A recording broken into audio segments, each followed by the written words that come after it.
المفتوق ما لي أخوف بالعباد وإنما أمري إلى الخلاق لا المخلوق.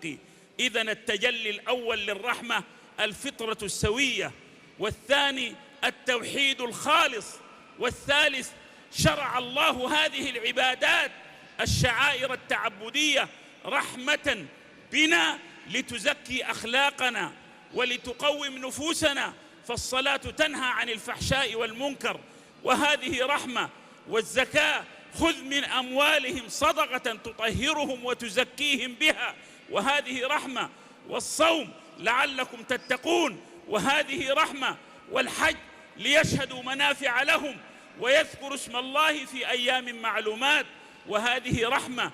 فالعبادات التي شرعها الله لنتقرب بها إليه هي أثر من هذه الرحمة على أثار هذه العبادة. والله تعالى شرع في هذه العبادات رحمة إذا حدثت أعذار تحول دون أن نؤدي العبادة على وجهها جعل الرحمة لنا. صل قائما فإن لم تستطع فجالسا، فإن لم تستطع فعلى جنب، فإن لم تستطع فوم إيماء، تصلي بأصبعك لأن التكليف على قدر الوسع والطاقة، فاتقوا الله ما استطعتم. والله تعالى يقول لا يكلف الله نفسا إلا وسعها. شرع هذه العبادات رحمة بنا لتزكي نفوسنا، وحينما توجد الأعذار من مرض وسفر ونحو ذلك فالله تعالى يخفف عنا، فليس عليكم جناح أن تقصروا من الصلاة إن خفتم أن يفتنكم الذين كفروا. شرع الله تخفيفا لنا وقد فصل لكم ما حرم عليكم إلا ما اضطررتم إليه. الضرورات تبيح المحظورات، والمشقة تجلب التيسير، والأمر إذا ضاق اتسع، وعموم البلوى من موجبات التيسير. إذن الرحمة جاءت بهذا التيسير، ما جعل عليكم في الدين من حرج، يريد الله بكم اليسر ولا يريد بكم العسر، يسروا ولا تعسروا، بشروا ولا تنفروا، تيسيرا في الفتوى وتبشيرا بالدعوة. Allah subhanahu wa ta'ala a créé l'humain sur une même nature. Il aime le bien de nature, la justice, la beauté, la liberté. Cet amour procure l'apaisement des cœurs, cette miséricorde, et en fait l'unicité procure l'apaisement des cœurs. Elle s'installe dans les cœurs, elle rattache avec les cœurs. Et en fait, la miséricorde d'Allah subhanahu wa ta'ala s'étend même dans les actes d'adoration. En effet, la prière, le jeûne, la zakat permet de raffermir nos cœurs, d'élever notre foi. Allah subhanahu wa ta'ala nous a facilité beaucoup de choses dans ces actes d'adoration. Par exemple, la prière. Si jamais nous sommes dans la difficulté, nous pouvons prier debout, nous pouvons prier assis. Si on ne peut pas assis, on peut le faire allongé. Si on ne peut pas le faire allongé, on peut le faire avec un seul doigt. De même que pour les voyages, on peut raccourcir et rapprocher certaines prières. Ainsi, par la miséricorde d'Allah, il nous permet de faciliter la pratique de cette religion. Et il nous dit également d'annoncer la bonne nouvelle et de ne pas faire fuir. ومن تجليات هذه الرحمة في العبادة قوله عليه الصلاة والسلام: إن الله لم يبعثني معنتا أو متعنتا وإنما بعثني معلما ميسرا إنما أنا رحمة مهداة جاء ليضع عن هذه الأمة الإصر والأغلال التي كانت عليها. ولذلك لما كان عمرو بن العاص يقود سرية وأصابته جنابة فصلى بالناس تيمما، فأنكر عليه بعض أصحابه واشتكوا به إلى النبي عليه الصلاة والسلام، فقال له عليه الصلاة والسلام وهو يسأله: لم صلى تيمما دون أن يغتسل؟ قال: يا رسول الله، إن الليلة كانت شديدة البرودة وتذكرت قوله تعالى: ولا تقتلوا أنفسكم إن الله كان بكم رحيما، فتيممت.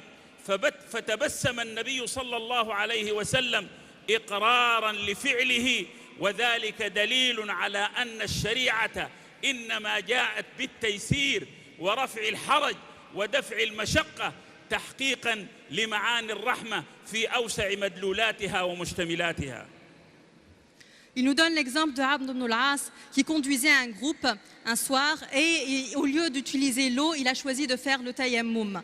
Les compagnons et le prophète sallallahu alayhi wa sallam lui a demandé « Mais pourquoi as-tu fait ça alors que l'eau était présente ?» Il a dit « Mais la nuit est très froide et je me rappelle et je me souviens que le prophète sallallahu alayhi wa sallam nous a dit que quand vous sentez une certaine difficulté, qu'il est plus facile pour vous de faire le tayammum alors que les conditions climatiques pourraient vous en empêcher, autant choisir la facilité. » Et là, le prophète sallallahu alayhi wa sallam a souri et a dit « Je suis content que tu suives mes conseils. » ومن تجليات هذه الرحمة بعد الفطرة والتوحيد والعبادة ننتقل إلى الدعوة وأسلوب الدعوة إلى الله تعالى. هذه الرحمة جسدها رسول الله صلى الله عليه وسلم وهو يحمل رسالة الهداية للناس.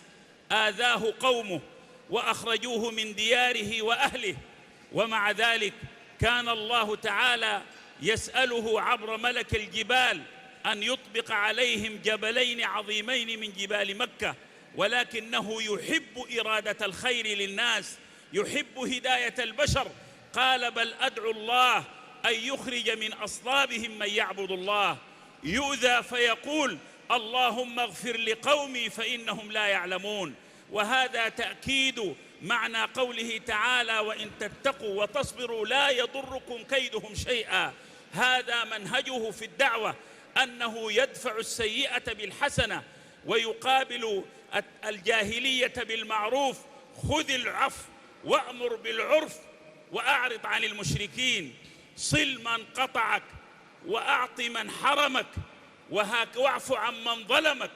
قدم هذه القيم في أسلوب الدعوة إلى الله لأنه رسول هداية ومشعل خير، يحب الخير للناس.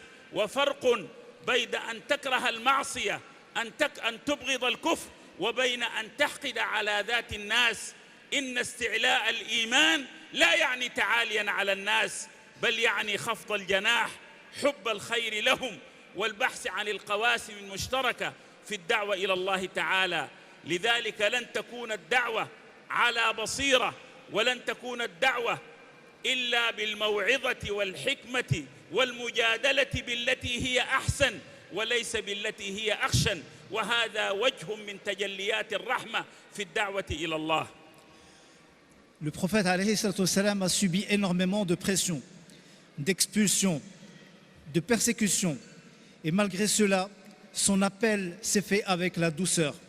Sa devise était le pardon. Sa devise était d'établir de liens et de ne jamais tomber dans la rupture. Sa devise était la patience. Sa devise était le don de soi. Le fait de détester la mécréance ne veut pas dire détester la personne humaine, car la personne humaine peut se transformer et qu'elle peut changer. Appelle vers le chemin de ton Seigneur par la belle exhortation et par la belle manière et par la belle méthode. Voilà quel était le chemin et quelle était la voie du prophète sallallahu alayhi wa sallam. الرحمة في الدعوة إلى الله كانت تقتضي ترتيب الأولويات ووضع الأسبقيات. إنك تقدم قوما أهل كتاب فادعهم إلى شهادة أن لا إله إلا الله وأني رسول الله، فإن هم أجابوك لذلك فأعلمهم أن الله قد فرض عليهم 5 صلوات في اليوم والليلة. فإن هم أجابوك لذلك فأعلمهم أن الله قد فرض عليهم أموالا تؤخذ من أغنيائهم وترد إلى فقرائهم. هذا منهج الدعوة إلى الله. وأنتم في هذه البيئة لا تقدموا حقائق الإسلام كاملة بين يوم وليلة لحديث عهد بالإسلام، بل تدرجوا معهم، رتبوا الأسبقيات، قدموا الأهم على المهم، قدموا الأصول على الفروع، قدموا الكليات على الجزئيات. أبدأوا بما بدأ به الله من التوحيد ثم الصلاة ثم التكاليف شيئا فشيئا. إذا قدمتم حقائق الإسلام جملة فإن الناس يرفضونها جملة.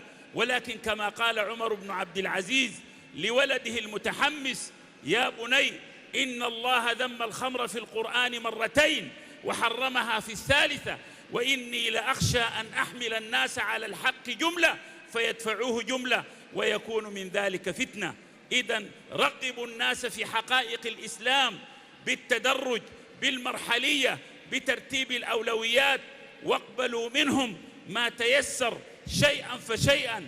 فقد جاء بعض الناس يعرضون الإسلام على رسول الله صلى الله عليه وسلم، وبعضهم لا يريد صياما، وبعضهم لا يريد زكاة، وبعضهم لا يريد حجا، ومع ذلك قبل منهم النبي عليه الصلاة والسلام، قبل منهم أن يتركوا هذه الأشياء، وكان مطمئنا على أن الإيمان إذا خالط بشاشة القلوب واستقر في سويداء الأفئدة فإنهم سيصلون ويزكون ويحجون ويؤدون أوامر الله. تأكدوا أن الإيمان إذا استقر واستوطن فإن الأوامر تلبى وإن النواهي تترك، وعليكم أن تأخذوا بهذه السنة المحمدية الربانية الأخلاقية تأسيا به صلى الله عليه وسلم في الرفق بالدعوة إلى الناس وترتيب الأولويات في الدعوة إلى الله عز وجل. La miséricorde dans l'exhortation, c'est surtout donner un ordre de priorité. Appeler d'abord à l'attestation de l'unicité de Dieu. Et s'ils acceptent, informe-les des 5 prières. Et s'ils acceptent du jeûne, de la zakat, qui veut dire un argent pris des riches et donné aux pauvres. Ainsi, il insiste, si vous voulez attirer les personnes à cette religion, donnez un ordre dans la façon avec laquelle vous allez les exhorter. Ne donnez pas tout d'un coup, car cela pourrait les refouler. Faites ça tout doucement, afin que leur cœur s'ouvre également tout doucement. Et à partir du moment où la foi s'installe, ils seront prêts à s'acquitter de tous les devoirs ordonnés par Allah subhanahu wa ta'ala. نبينا عليه الصلاة والسلام بين الرحمة أيضا في الموازنة بين الحقوق والواجبات، بين حق الله، بين حق النفس، بين حق الآخرين. إن لربك عليك حقا، إن لأهلك عليك حقا، إن لبدنك عليك حقا، فاعط كل ذي حق حقه. يا معشر المسلمين والمسلمات في ساحة أوروبا وفي ساحة فرنسا، رتبوا هذه الحقوق لكي تنعموا بهذه الرحمة الربانية النبوية. بعض المتدينين يتصورون أن القيام بحق الله خصما على القيام بالحقوق الأخرى. حق الله يؤدى، وبعد ذلك النفس لها حقوق. وقد جاء حنظلة قال يا رسول الله نكون معك فتذكرنا بالجنة والنار حتى كأننا نراها رأي عين، فإذا ذهبنا وعافسنا الزوجات والضيعات نسينا ذلك.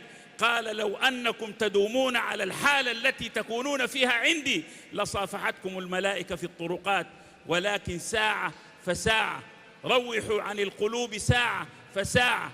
لا يمكن أن يكون المجتمع المسلم مجتمع جد وعزم، ليس فيه لسن أن تضحك، وليس فيه لشفة أن تبتسم، وليس فيه لبهجة أن ترتسم على وجوه الناس.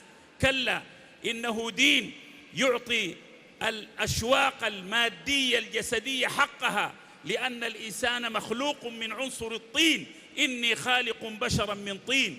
ويعطي كذلك أشواق الروح حقها، فإذا سويته ونفخت فيه من روحي فقعوا له ساجدين. لو أراد الله أن يكون روحيا فقط كان شأنه شأن الملائكة، ولو أراد أن يكون طينيا من البهائم، ولكنه خليط بين هذا وذاك.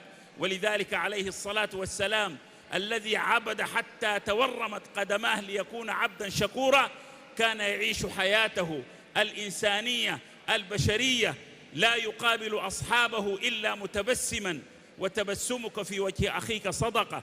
ويجلس بينهم يستمع إلى الأشعار ويتذاكرون أمر جاهليتهم، وبينهم رسول الله فربما تبسم يمازح ولا يقول إلا حقا. يأتي إلى أزهر ويقول أيها الناس من يشتري هذا الغلام؟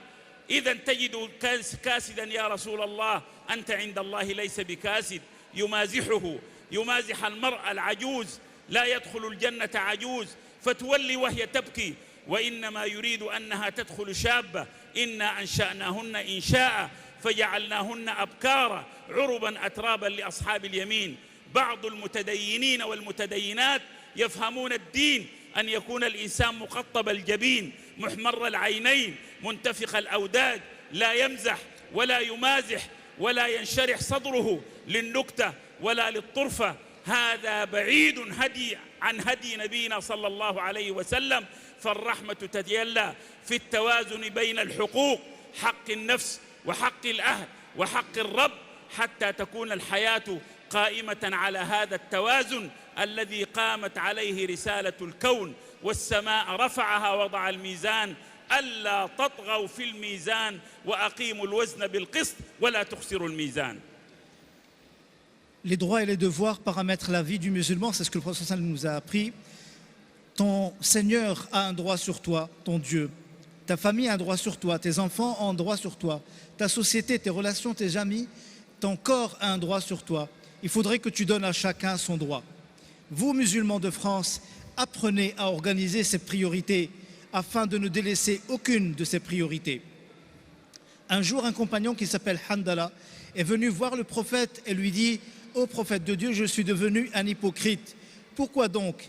Il lui dit « Quand on est avec toi, on est spirituellement dans une hauteur spirituelle. On est vraiment touché, on est vraiment presque aux larmes et j'ai l'impression qu'on voit l'enfer et le paradis tellement on y croit. Mais quand on est en famille, on plaisante, on rigole, on se détend et on délaisse toute cette spiritualité. » Il leur dit, c'est normal, Handala, si vous restiez dans cet état de spiritualité en permanence, sachez que vous verriez les anges et ils viendraient vous saluer sur les chemins. C'est normal, Handala, il y a une heure et il y a une heure. Il y a une heure pour le sérieux, une heure pour la plaisanterie. L'homme a un aspect de sa création dans lequel il peut ressembler à un ange, mais l'homme est différent de l'ange. L'homme est différent des animaux. Il a un côté matériel, il a un côté angélique, et chaque côté doit être nourri. L'homme doit nourrir ce côté-là en lui. C'est pour ça que le prophète sallam avait l'habitude de sourire, il avait l'habitude de plaisanter. Il ne disait que la vérité, mais la plaisanterie, la blague, le sourire, la détente faisaient partie de sa vie. Malheureusement, certaines personnes autour de nous aujourd'hui pensent que la religion et la pratique de l'islam n'est que sérieux, n'est que le fait d'être toujours renfrogné, en grimace, ne jamais sourire, ne jamais plaisanter. Et ils pensent que là, ils sont vraiment sur la pratique de la belle pratique de l'islam. L'islam, c'est l'équilibre, c'est vivre dans un équilibre dans lequel les cieux et la terre ont été créés et l'homme également doit s'établir. الرحمة أيضا تجلت في تعامل مع النبي صلى الله عليه وسلم مع أصناف الناس، وهذا هدي يا أهل فرنسا عليكم أن تتأسوا به. كيف كان يعامل من كان حديث عهد بإسلام؟ عليكم لو أن إنسانا دخل المسجد أو مركزا من المراكز وأحدث فيها فعلا ينافي طهارة المسجد أو قداسة المسجد أو عظمة المسجد، وهو لما يسلم بعد أو أسلم وكان حديث بعهد بإسلام، هل نحتمله أم نقوم عليه غاضبين غضبة رجل واحد؟ كيف احتمل النبي عليه الصلاة والسلام ذلك الأعرابي الذي دخل بناقته إلى المسجد وبال في المسجد، نجس المسجد الذي هو أقدس بقعة نؤدي فيها العبادة، ومع ذلك قال عليه الصلاة والسلام لا تزرموه، لا تقطعوا عليه بولته، أريقوا عليه سجلا أو ذنوبا من ماء. ثم قال إنما بعثتم ميسرين لا معسرين. وهذا الأعرابي الجلف رأى شدة الصحابة ورأى رحمة النبي عليه الصلاة والسلام، فقال اللهم ارحمني وارحم محمدا ولا ترحم معنا أحدا. قال لقد حجرت واسعا يا أخ العرب. ثم جاءه بكل لطف ورفق ويسر ومحبة ورحمة قال يا أخ العرب إن هذه المساجد إنما جعلت للصلاة ولذكر الله ولا يصلح فيها شيء من النجاسات والقاذورات. هل نحتمل من صدر منه هذا السلوك من مسلم جاهل أو حديث عهد بإسلام؟ نحتمل منه ونعامله بذات الرحمة التي عامل بها النبي صلى الله عليه وسلم حديث العهد بالإسلام؟ هذا سؤال نوجهه لأنفسنا. النبي عليه الصلاة والسلام رحم العصاة والمذنبين، ما كان يذكر أسماءهم، ما كان يحرجهم أمام الناس، وإنما يقول ما بال أقوام يفعلون كذا وكذا. الرجل الذي استأذنه في الزنا والصحابة قاموا عليه قومة رجل واحد، ومع ذلك قال أدن مني، وسأله أترضاه لأختك لبنتك لأمك؟ كان الرجل يقول لا والذي بعثك بالحق فيضع يده الشريفة على صدره ويدعو له، فيقوم الرجل وليس في قلبه شيء أبغض إليه من الزنا. لا تيأسوا من أهل المعاصي، اقتربوا منهم، عاشروهم، خالطوهم، لا تخالطوهم في معصيتهم، خالطوهم بعد ذلك، رغبوهم إلى الهداية، افتحوا لهم باب الأمل، باب التوبة، باب الإنابة، لتظللهم هذه الرحمة الواسعة السابغة. كان رجل يشرب الخمر ويجلد، فلعنه أحد الصحابة، قال لا تلعنه فإنه يحب الله ورسوله. ده أثبت له المحبة مع كونه عاصيا. وتذكرون حاطب ابن أبي بلتعة قد فعل ما يسمى بالخيانة العظمى، ولكن سابقته وفضله شفعت له، تاريخه الناصع شفع له. وما يدريك لعل الله اطلع على لبدر فقال اعملوا ما شئتم قد غفرت لكم. إذن أرحموا العصاة وارحموا المذنبين، وافتحوا لهم باب الأمل والتوبة والرجاء، ليكونوا في باحة هذا الدين العظيم عبر ثقافة الحب وليست ثقافة الكراهية.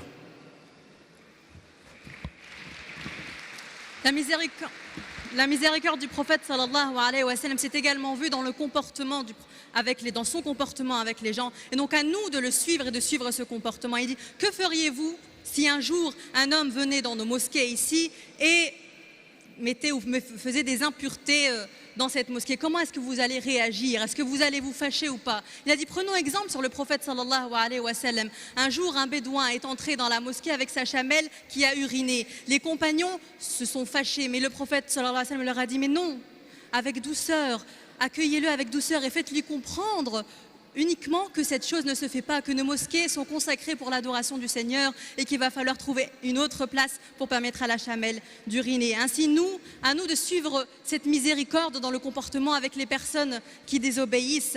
Il donne également l'exemple d'un homme qui buvait du vin et alors qu'il était en train de se faire châtier, un compagnon le maudissait. Le prophète sallallahu alayhi wa sallam leur a dit, mais non, ne le maudissez pas, car cet homme aime Allah subhanahu wa ta'ala. Ainsi, il ne faut pas perdre espoir. Il faut, à ces personnes, quand on les voit qui désobéissent ou qui commettent des mauvaises actions, il faut les prendre en charge, il faut les accueillir, il faut leur donner espoir que la porte n'est pas fermée, que le repentir est toujours permis. Soyons miséricordieux et répandons l'amour, comme le prophète le faisait sallallahu alayhi wa sallam. سأختم بقضيتين. القضية الأولى الرحمة في الخلاف. الله تعالى من رحمته بالأمة أن خلق الناس يتفاوتون في عقائدهم، في لغاتهم، في أجناسهم، وجعل ذلك من الآيات الدالة على كمال قدرته.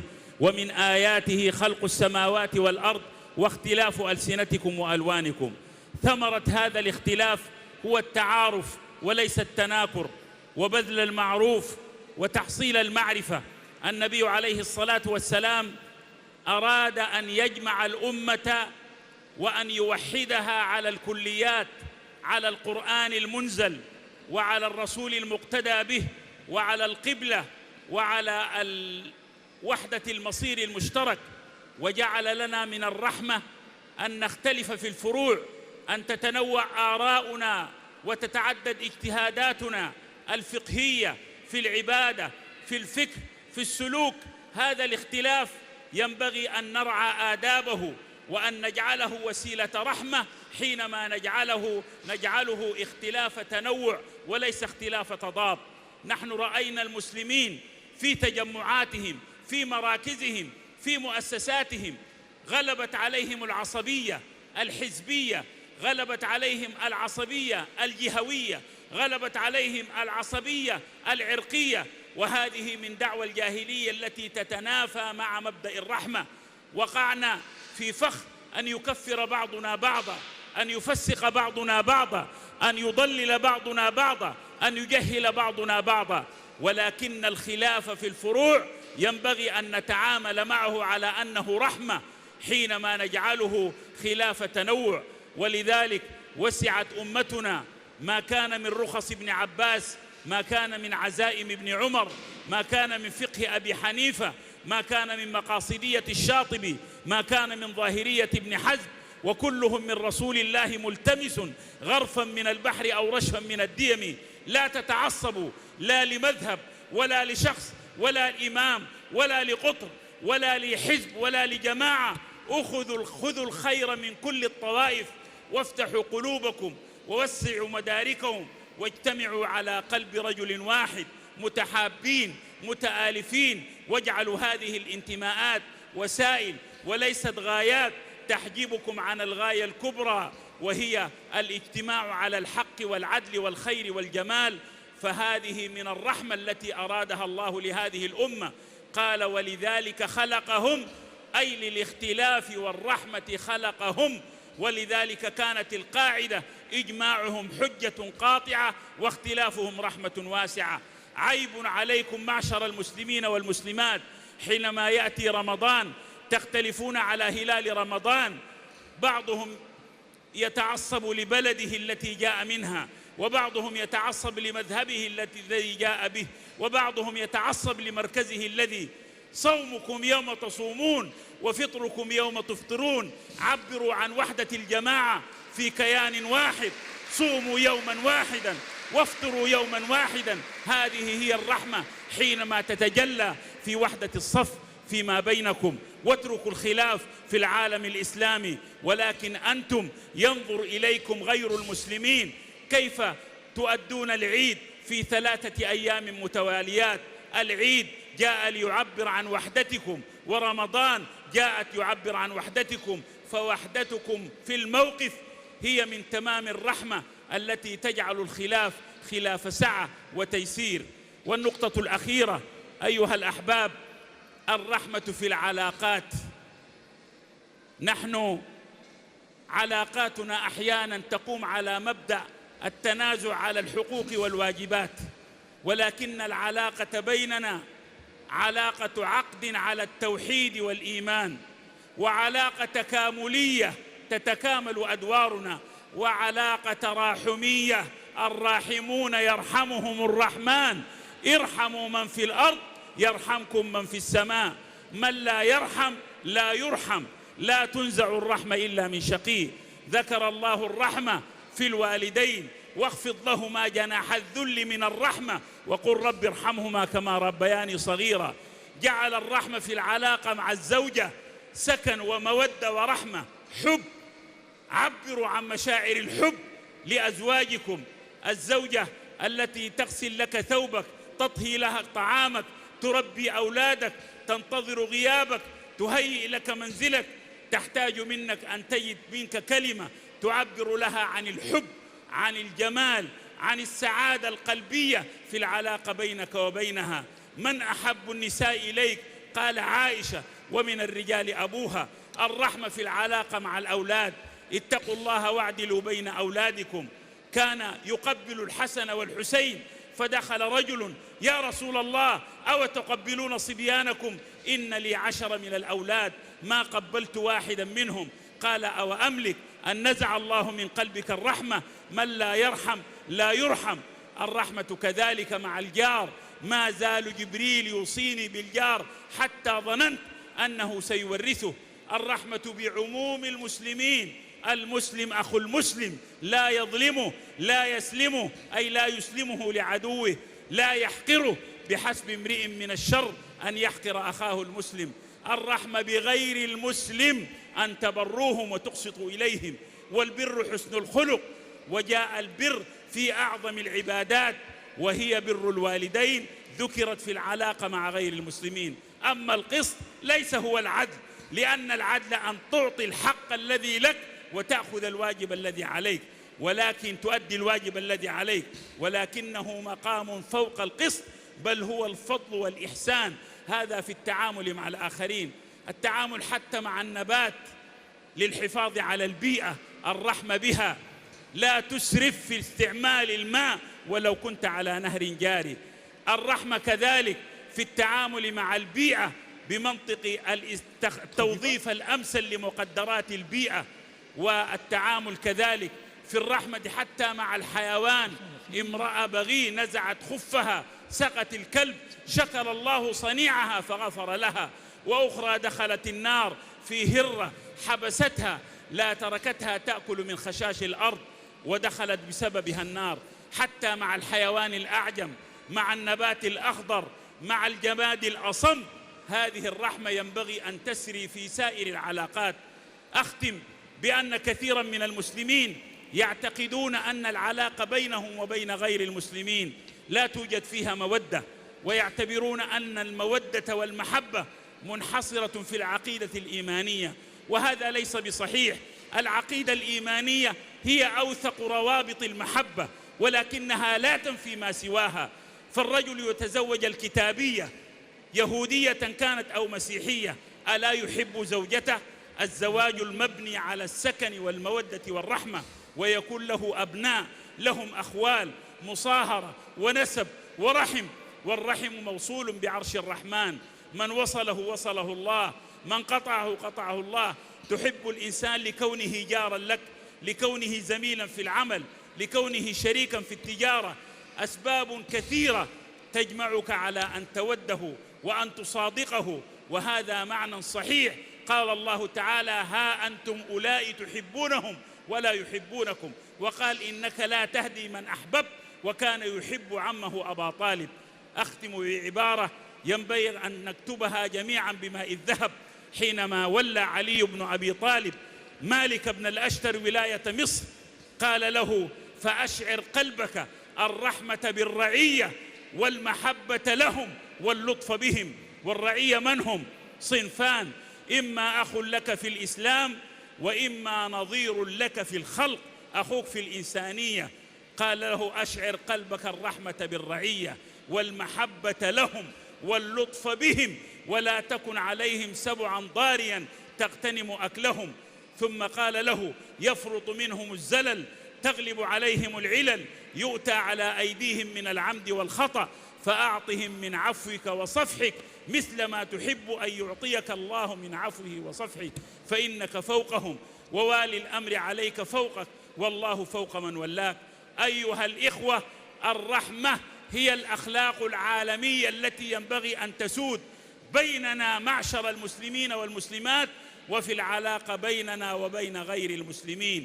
الرحمة لغة الأخلاق العالمية، وإذا رحمت فأنت أم أو أب، هذان في الدنيا هما الرحماء، وإذا عفوت فقادرا ومقدرا، لا يستهين بعفوك الجهلاء، وإذا أخذت العهد أو أعطيته فجميع عهدك ذمة ووفاء، وإذا غضبت فإنما هي غضبة للحق لا ضغن ولا شحناء، وإذا خطبت فللمنابر هزة تعر الندي وللقلوب بكاء. يا من له عز الشفاعة وحده، وهو المنزه ما له شفعاء. عرش القيامة أنت تحت لوائه، والحوض أنت حياله السقاء. من لا يرحم لا يرحم، لا تنزع الرحمة إلا من شقي. ارحموا من في الأرض يرحمكم من في السماء. والسلام عليكم ورحمة الله وبركاته. La question de la divergence qui est importante. Barakallahu fikoum. On écoute la traduction. Donc il a la question de la divergence qui est importante, et dans les sciences islamiques, dans notre communauté, le but c'est que cette divergence soit une diversité et non pas un principe qui va entraîner parfois la haine. La diversité est un principe dans lequel on va être dans une miséricorde divine. Il faut éviter de tomber dans le sectarisme, il faut éviter de tomber dans les divergences entre tendances dans lesquelles la haine va se développer, et parfois on tombe dans le fait de se jeter l'anathème, at-takfir. La diversité est une miséricorde. Voilà pourquoi nous avons 4 écoles de la Sunna. Voilà pourquoi on a les sciences des finalités développées par exemple par Al-Shatibi. Voilà pourquoi il ne faut pas tomber dans cet extrémisme ni ce sectarisme, je viens de le dire. Le but ultime, c'est pour cela qu'il vous a créé, c'est-à-dire qu'Allah subhanahu wa ta'ala, parmi ses signes, le fait de nous avoir créés dans la diversité et non pas dans l'unité de nos ethnies ou de nos couleurs ou de nos langues. Un tort également, c'est le fait que, et ici le cheikh nous lance un appel, pourquoi pendant le ramadan on tombe dans ce tort qui est le fait de ne pas jeûner le même jour, même dans la vision lunaire, même le fait de faire le Eid le même jour. Le Eid est un symbole d'unité entre les musulmans. Le ramadan est un symbole d'unité des musulmans, alors qu'on tombe dans une divergence où l'un va jeûner tel jour et l'autre va faire l'Eid tel jour, et par cela on exprime plutôt la division plutôt que le but cherché par Allah subhanahu wa ta'ala qui est l'unité. La facilité qui est donc à Taysir dans les relations dans l'unité, dans la miséricorde avec nos parents, avec nos épouses, avec nos conjoints, exprimer l'amour, exprimer que nos conjoints, avec elles, on a aussi le bonheur, puisque ces épouses s'investissent avec nous dans la vie quotidienne. Il faut exprimer le bonheur qu'on ressent auprès d'elles. Ce principe est important et c'est pour ça qu'Allah subhanahu wa ta'ala veut qu'on préserve nos enfants et nos voisins, ainsi que les non-musulmans avec lesquels nous devons développer toute une relation faite de bons comportements. Bons comportements avec les humains, mais également avec les autres mondes, avec les animaux, avec la végétation. Allah subhanahu wa ta'ala veut qu'on soit dans un système qui est fait d'équité, qui est fait également d'équilibre. Voilà pourquoi nous sommes porteurs dans la société où nous vivons d'une mission très importante qui est l'expression de cet amour prophétique à travers tout le travail qui doit être fait au quotidien. Dernier exemple qui a été donné, c'est celui de Ali ibn Abi Talib, avec qui il est donné un conseil au wali qu'il va déléguer, en fait au préfet, qui va déléguer sur une région, et de lui dire « N'oublie pas d'aimer quotidiennement, d'aimer toujours tes administrés ». Alors là, on ne comprend pas, on met 18 minutes, est-ce que... D'accord, khalas. Barakallahu fikum, jazakallahu khairan, wa barakallahu fi shaykhina al-karim, inshallah, والذي إن شاء الله يعني أنارنا بكل هذه المعلومات وسنلتقي معه كذا مرات أخرى في هذا اللقاء فجزاك الله خير. الدعاء إن شاء الله نعم. Et on conclut avec une invocation de notre cheikh Aïssam al-Bashir. Barakallahu fikum. نقول هذا الدعاء وأنتم تؤمنون. كان عمر بن عبد العزيز يقول اللهم إن لم أكن أهلا لبلوغ رحمتك فإن رحمتك أهل لأن تبلغني. اللهم إن رحمتك قد وسعت كل شيء وأنا شيء فاجعلني من أهل رحمتك الواسعة. اللهم إنا نسألك رحمة تهدي بها قلوبنا وتلم بها شعثنا وتجمع بها كلمتنا وتوحد بها صفنا وتؤلف بها بين قلوبنا وتحقق بها مرضاتك يا رب العالمين. اللهم ارزقنا حبك وحب نبيك وحب كل عمل يقربنا إليك. اللهم حبب إلى قلوبنا الإيمان وزينه فيها وكره إلينا الكفر والفسوق والعصيان واجعلنا من الراشدين. اللهم اجمع نفوسنا على التقى وقلوبنا على الهدى ونياتنا على الصدق وألسنتنا على الحق وجوارحنا على العدل. اللهم اجعل يومنا خيرا من أمسنا واجعل غدنا خيرا من يومنا وأحسن عاقبتنا في الأمور كلها وأجرنا من خزي الدنيا وعذاب الآخرة. اللهم ارزقنا أن نقوم بواجب المواطنة الصالحة في هذه البلاد وأن نرعى الحقوق والعهود والمواثيق وأن نكون مواطنين صالحين نقدم ديننا بالقدوة الحسنة والكلمة الطيبة والسلوك الحضاري حتى يكون ذلك حجة لنا لا حجة علينا. اللهم ارزقنا التأسي بنبيك صلى الله عليه وسلم في أقوالنا وأفعالنا وأحوالنا. اللهم لا تفرق جمعنا إلا بذنب مغفور وعمل صالح مبرور وفعل مشكور يا رب العالمين. وصلى الله وسلم وبارك على سيدنا محمد. السلام عليكم. بارك الله فيك. بارك الله فيك شيخ. Encore un grand remerciement à Aïssam El-Bashir de s'être déplacé du Soudan. Merci aussi à Aïcha et à Rachid pour la traduction. Je vais de nouveau céder mon micro à Ammar Lasfar, qui est le président de l'Union des organisations islamiques de France, pour le discours de l'UEF. Ammar Lasfar, merci.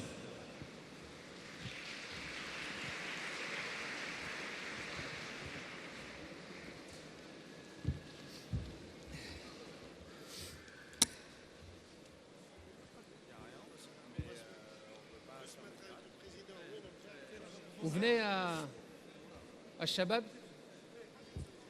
Yallah Abou Sama, Al-Hajj Touhami. Allez, montez s'il vous plaît.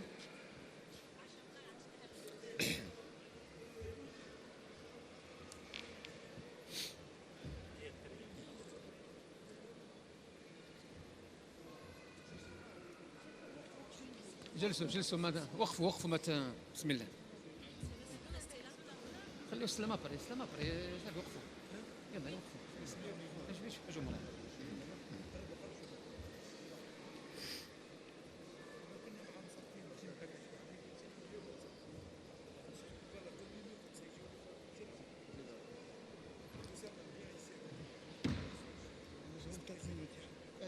ان شاء الله نبداو 6 دقائق ديجا ان شاء الله.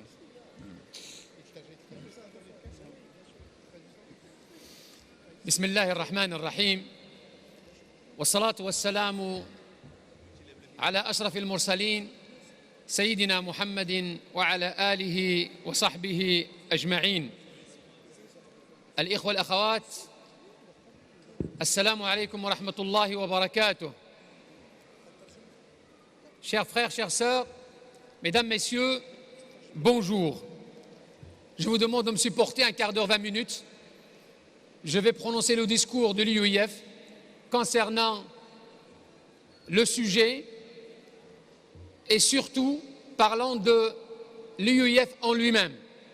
À travers le discours, j'essaierai de répondre à un certain nombre de questions qui sont posées à l'UIF en tant que fédération, posées à la communauté musulmane de France et toutes ces initiatives que nous avons vécues dernièrement, notamment concernant l'organisation du culte musulman.